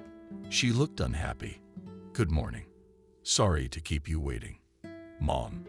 Alex greeted his mother politely. "But I had more than good reason." And he, putting his hand on Emily's back gently, pushed her toward the table. Birgit replied nonchalantly with a sip of tea. She didn't think another tearful interview with a young journalist was more important than having breakfast with her mother on Christmas Eve. It was as if he let her words slip past his ears. "Allow me to introduce Emily Zakharov's mother. She just flew in yesterday from Philadelphia." At these words, the woman's face stretched and stiffened. Her hand with her cup of tea dropped noisily onto the table. Why did the enormous liquid spill and left stains on the white tablecloth? She takes a few seconds to comprehend what is happening. Then she asked the now familiar Emily question, "How old are you, girl?" She looked so arrogant that Emily slowly began to guess why her mother ran away from her happiness as well. "I am 30 years old," the old lady frantically fished for air. "So this is your daughter," she said, looking at her son. "It's not hard to guess, given that you have the same face. I knew this moment would come sooner or later." Alex looked stunned, first at Emily, then at his mother. "You knew." She was silent, and he repeated the question. "Did you know Wendy was pregnant?" The old woman was drinking her tea again. Her chin treacherously trembled. She stared out the window, where the December sun poured gold on the paths of the park. "I knew," she answered, sobbing. Alex moved closer to the table and sat down next to her. Emily cautiously crouched in the chair at the very end. "You knew I was going to be a father, and you didn't say anything," he whispered. For a moment, Emily thought he was going to hit her, the look in his eyes so frightening. All these years of pining for Wendy, suffering in the company of an unloved wife, tormented by the fact that I have no heirs. "You knew I had a child." Birgit was silent, not looking at him. Her eyes glittered. "What did you do?" Her son grabbed her wrists. "What did you do?" "All I did was for you, for the family," she blurted out. "What did you say to Wendy? Did you make her leave me? Answer me." Then the old woman burst into tears. Yes, it was my fault that she left. I threatened her that I would never accept her into my family, that you would sooner or later realize what a mistake you had made, that society would never accept her or her child. I told her she wouldn't get a penny of our fortune. And then I offered her money to go away, but she wouldn't take it. God, how could you? Dumbfounded, looked at her Alex. "It's my blood, Schwarzenberg's blood after all." He nodded at Emily. "I was looking for them." Birgit blurted out, "I've been looking for years. When you divorced, I hired a private detective to find both Wendy and the baby. If he was born, I saw your anguish and regretted my action. But they weren't in Philadelphia. The string was cut in some provincial town where she was last seen. I wanted to make it right." She cried, waving her eyes with a handkerchief at Emily, who had lost her maternal grandmother. Even as a child, I felt sorry for her. Alex sat with his head down on his arm. Emily became uncomfortable, for they were talking as if she were not here. She suddenly thought of the house, of the novel A. She suddenly, deeply. She sighed, which attracted the attention of both her father and Emily's grandmother. Alex muttered, "You can't even imagine. I'm so sorry. You have grown away from your family, from me and our roots and our history. We have so much catching up to do. I had a mother. Sadly," she said, "and she always loved and supported me, so I wasn't alone." He moved toward her and took her hands in his. "Now no one will ever keep us apart." He glanced meaningfully at her mother, who was sobbing silently over her cup of tea. "You will live here in your own home, which belongs to you by right. If you don't want it, you can choose any house you like, and we'll buy it." He looked at her with such enthusiasm and hope that Emily dared not object. "I really want to get to know you better. My daughter is my child." He brought his lips to her hands. The girl noticed that the old woman was furtively looking at them and smiling through her tears. Emily spent the whole day in the company of her father, who did not want to part with her for a moment. Her belongings were brought from the hotel and laid out by the maid in one of the magnificent Victorian bedrooms, which were found on the 3rd floor. She and Alex had a long conversation in the living room, telling each other about their lives, and he eagerly caught every word concerning Wendy. When Emily told him that she had never had another man, he cried. From time to time, Birgit joined them, but her son did not really welcome her appearance, and she withdrew under some pretext. In the evening, they went for a walk around the world, and the father showed Emily the famous Basilica of Constantine and the grandiose street, Peter's Cathedral, where festive services were being held. On the way, they repeatedly came across performers who smiled affably at all passers-by, and the girl even got into the spirit of a real Catholic Christmas. Once in the cathedral, Emily could not contain her admiration. A huge vaulted room with magnificent decoration of 1,000 candles, organ music, sarcophagi with relics of saints. Right in the stone floor were carved the names of bishops and cardinals, buried here under slabs. Polished young 1 million human feet. For several centuries, the cathedral had been full of people, and he and his father, unable to find a single vacant pew, stepped out again into the cold December air. Near the basilica, at a cozy outdoor cafe, Emily and Alex responded with a huge mulled wine and raw mozzarella balls and Christian cornflakes. Then we headed to the waterfront and took a long wander down the Moselle River to a pedestrian bridge into a respectable neighborhood of wealthy villas and mansions. "I got the best present this Christmas," with a smile said Alex, when they arrived at the gate of the princely residence. "I wish my happiness could never be complete without your mother. You must accept it and move on with your life, as I did." Emily shook his hand. He only nodded sadly, and they headed toward the house. In the dining room, as in the morning, Birgit was waiting for them. When they entered, she sat at the head of the table, stretched out like a string, and grudgingly pressed her already thin lips. Emily suddenly realized that she wasn't mad at her. She looked so guiltily unhappy that the girl, on a sudden impulse, went over to her and hugged her. Birgit jumped up in her chair in surprise and was taken aback. She looked at her son, who was as surprised as she was, and froze halfway to the table set for the festive dinner, expecting his left-handed mother to give an angry tirade about inappropriate behavior. The old woman gently dismissed her granddaughter and did not shed a tear. "Businesslike," she said, "since you were late for Christmas Eve, you don't have to change." Hearing these words, Duke Alex von Schwarzenberg laughed in relief. Christmas morning was overcast and rainy. Summer woke up on a giant bed in her now bedroom, covered by the covers of the common house. And first of all, I dialed Rob's number. Weird. After a few long beeps, short ones were heard. Obviously, he had dropped the call. Emily missed him so desperately that she wasn't even happy to be reunited with her father. She felt lost and alone. Several times during the day, Emily called him, and history repeated itself. Evelyn listened to her story without breathing and promised to find out what had happened to Rob. On December 31, a dinner party was scheduled, where Duke von Schwarzenberg planned to present his unexpected daughter to high society. On this occasion, tailors, stylists, reporters from local newspapers, and even one journalist from Berlin visited the house on the highway all day. Emily was deathly tired of such close attention to his person and evening.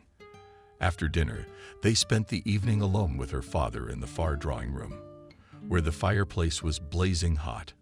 This time she shared with him her dreams of professional fulfillment, which he accepted enthusiastically, suggesting that she set up her own business here in Germany. He spoke so enthusiastically about it, listened so attentively to her, that the girl felt ashamed that his plans were not destined to come true. After the new year, she would fly home to the USA, where there was a man for whose sake she would give up even the prospect of living here near her family. Maybe she'll tell Alex.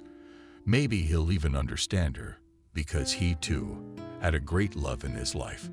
She holds nothing back. She told her father the long story of their relationship, reinforced by stories of his responsibility to his sick sister and how Emily's meeting with her father was due only to his efforts and connections. Alex listened with the utmost interest. "So this young man is very important in your life." He tilted his head to the side with a smile and looked adoringly at his daughter. Emily nodded, "And he must be very resentful of me." Why did the girl tell her father from the branch about the money she had left before she left? Oh, women. Alex said with a slight reproach. "How reckless you are in your good deeds. Of course he resents you, my dear." "And what am I to do?" Her voice trembled treacherously. "Run to him, of course. What about you? What about the reception?" He laughed. "But we'll have the reception on the morning of January 1. I'll arrange everything to Philadelphia. Just promise to come back to me." "I promise." "Daddy." Emily was so grateful to him that she didn't hold back and snuggled into her father's chest. He gently stroked her hair and added, "I will call a good friend of mine in Berlin. He is a professor of luminary medicine. We will try to help your lover's sister." "Thank you very much." "Thank you," hotly thanked the girl. A few minutes later, she was already climbing the stairs to her room with the intention of calling Evelyn right away. The uncertainty was killing Emily. She hadn't heard her voice in 2 days. Having checked in her bedroom, she immediately dialed her friend's number. "Hello," she heard a hoarse voice. "Evelyn, Emily, are you there?" "I'm a little confused, Emily. What's wrong with your voice?" It turned out that Evelyn had come down with a fever, never having had a chance to see Rob. Evelyn's calls are also being dropped by him. Wishing her friend a speedy recovery and disconnected, Emily dialed Jenna's number. "The caller is out of range of the network," said nasty voice on the phone, that the only thing left to do is to bombard social media. What on earth was going on? Suddenly something was wrong. Emily was filled with wonderment. The 3 days before the appointment flew by quickly. To get to know her many uncles and children, to get to know her father and grandmother better, and to realize that her life would never be the same again. On the day of her appointment, Emily woke up with a terrible headache. She dreamt of Rob reaching out to her, sick Evelyn and Jenna in a jersey and hat in a hospital bed. On top of that, the phone was still silent. All her calls went unanswered, dangling her bare feet off the bed. Emily dialed Rob's number again. Silence again. She couldn't stand it any longer. No sooner had the girl put the phone away than the bell rang. It was Evelyn. "Hello." Emily answered in a husky voice. "Something has happened. Rob has been in an accident. I don't know anything myself, because I'm still lying in bed." Emily wouldn't listen to her. 15 minutes later, she was standing in the living room of her new house, suitcase in hand, explaining herself to her father. The house was already ready for her. Additional hired servants scurried back and forth with a tray and candelabra-type tablecloth and porter. The smells from the kitchen were terrific. She was so nervous her hands were shaking. Alex sat her down in a chair, poured her a glass of wine, and picked up her phone. About 20 minutes later, she had tickets booked for a direct flight Frankfurt, Philadelphia, and from Philadelphia to Rob's farm. She is scheduled to land at the East Airport at 10 p.m. sharp. The personal driver Duke von Schwarzenberg, an hour and a half before she starts from Trier to Frankfurt. And soon Emily was on her way to the USA. The day raced by in the same breath, and sitting in the cab that was taking her from Ulyanovsk Airport, Emily pondered the possibility that she might lose Rob. What was wrong with him?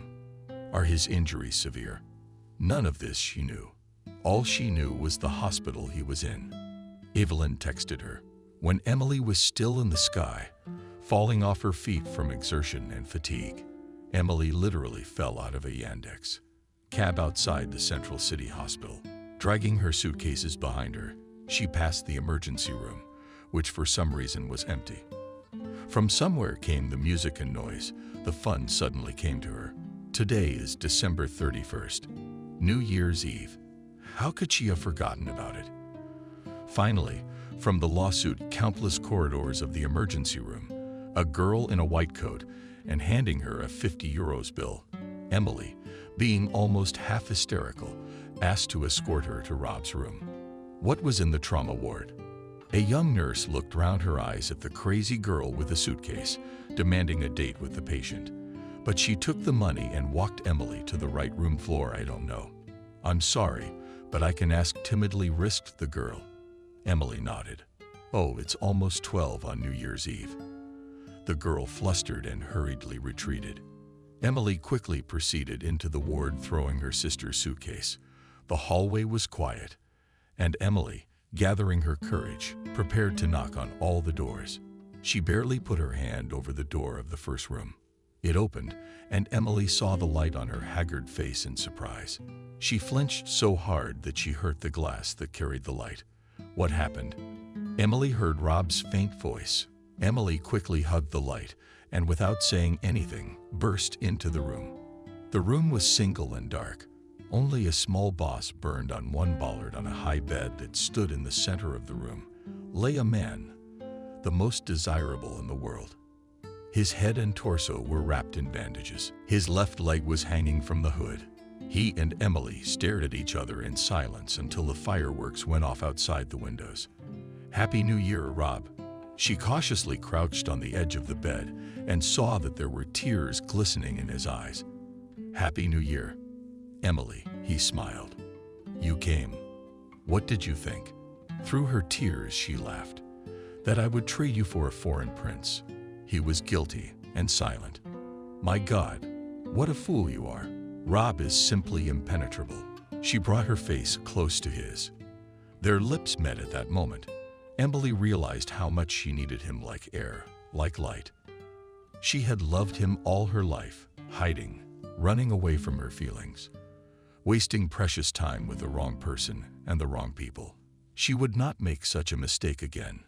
Rob embraced her gently but powerfully, as if he wanted to show her that he would never let her go anywhere again. "Sweetheart," I was so bored by the door. Looking at them, Jenna stood and cried with happiness. They welcomed spring in Berlin, where Jenna was undergoing immune therapy. Her vitals improved, and the attending physician Emily told them about. Alex soon informed them that the disease had gone into remission. Back in Trier, Emily became more and more attached to her new relatives, who turned out to be crazy about Rob. At the end of March, they were already cuddling at the airport with Jenna, who had come to their engagement party. It was warm and sunny. Nature was waking up from her winter slumber and pleased the eyes with fresh greenery, parks, and squares. In the waiting room, Emily and Rob were holding hands when they saw a familiar figure in the crowd. Taking the huge suitcase from her hands, Rob began to walk through the crowd of greeters and arrivals, and the girls, embracing, followed him. "Do you know who I saw the other day at the women's clinic? Your ex-boyfriend," she whispered in Emily's ear. "He brought his receptionist to the ultrasound, and they were arguing right in front of the office because she got the accents wrong. Come to think of it, I said hello, of course, and glimpsed that you had found your German Duke father. You should have seen the look on your future daddy's face that would have stretched." Emily laughed. "Would your face be stretching now?" "Come on," Evelyn squinted his left eye. "You're going to be an auntie and godmother soon enough." "My mother's woman," Evelyn gusted, hugged her friend, and tears spurted from her eyes. Emily, wow. "I'm so happy for you. Hey, what's with the flood?" Rob came over to them and put his arm around both their shoulders. "It's okay, yeah," Emily whispered as she snuggled into his shoulder. "It's definitely okay now."